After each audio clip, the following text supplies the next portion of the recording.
All right, so I missed one step on the cryptid reel. Uh, the cryptid question was about, are they extraterrestrials or not, and are they part of our collective consciousness like a creation? So we answered the extraterrestrial part, shared some experiences, that type of thing.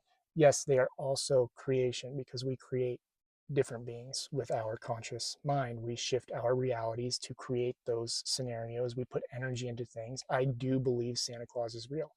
That's going to be a crazy thing for some people to comprehend, but I do firmly believe Santa Claus, Krampus, and those beings are real. Now, the real question is, here's the real question: is the story that is applied by humanity to those beings the reality of it? And I don't believe in that. I actually believe Santa Claus is bad, Krampus is good. And that's a completely different topic altogether, if you know the storytelling of the beings.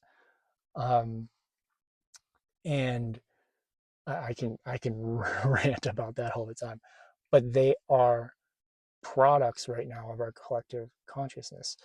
One of the things that you can do energetically is create spirit sprites. I created a sprite one day. I had a water fountain, and the water fountain's running, and I was pouring water into it, moving my hands through it, and then a sprite popped up, and I was like, where the hell did that come from? It was a water sprite. That's kind of where I was like, where did it come from? There wasn't water there before. And Doug goes, the juniper gnome that's always with me, he's like, you created it. And I went, what do you mean I created it? And then he showed me in my mind what I had been doing, the way I had been moving my hands and working with the water. And I went, oh my God, I created it. I created a conscious being. I gave birth essentially to a new life through energy, using my mind and my energy. That's all a tulpa is. That's all a thought form is. We have different labels for them. Tulpa is a Tibetan label, thought form is another one. That these energies can be created. Now, I had another time that I was under a negative attack of energy from a being that was very low vibrational, and in grabbing other beings who were low vibrational and trying to get them to get into my field and get me to stop doing my work. And it's a whole long story. You can see it on YouTube. And during this onslaught, that I would call it, um, and realizing it was actually a realization of like just how strongly protected I am and that nothing can touch me. Uh, my Sasquatches, I'm telepathically connected to the one clan at the time. Hito, I see Hito sit down, him, Sute, Suli, the brother, I think. I don't know if Meito was there. There's a bunch of them. There was at least four of them, and they're doing energy work. I'm like, what are you guys doing? Because I'm dealing with this energy attack, and I can feel them building this massive ball of energy. And I'm like, what are they doing? They're like, just don't worry, we're sending you something. I'm like, okay. Like 5-10 minutes later, I feel they're 10 miles away, 10-15 miles away. I can actually feel them throw the ball of energy into the air, and in my mind feel and see it drop into my apartment. And when it drops in, it's this ball, this orb that takes form and becomes a Sasquatch in my apartment, but like a massive one, like bigger than them.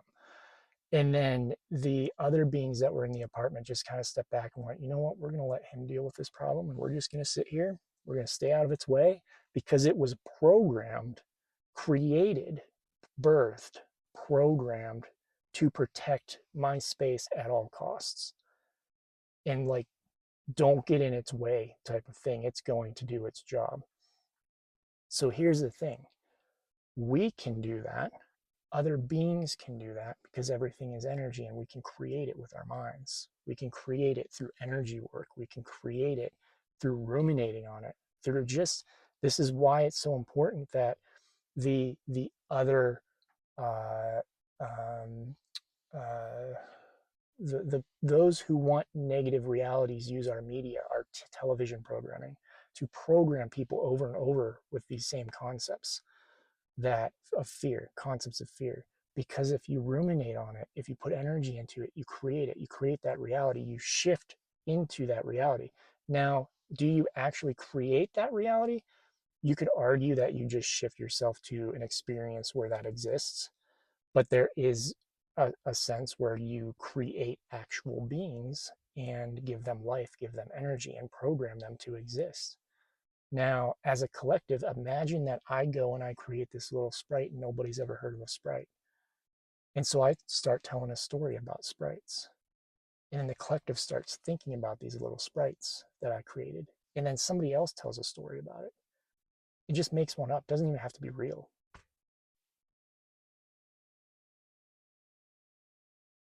That was weird. Something just popped outside my car as I'm talking. There's energy. I think I'm attracting energy because I'm in the woods.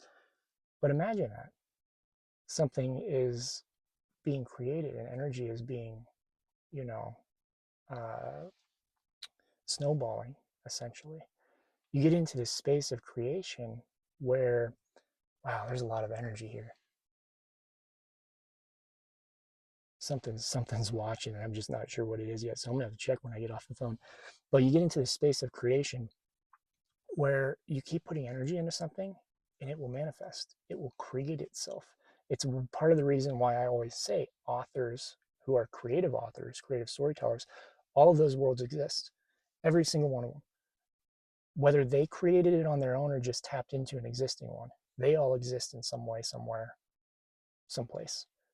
We're just tapping in or we're actually creating it. And imagine if Harry Potter wasn't real and then the energy put into Harry Potter now, that world is now real. Doesn't matter if it wasn't real before, it is real now with all the energy put into it. Santa Claus, same thing. Um, could have been an actual being that existed.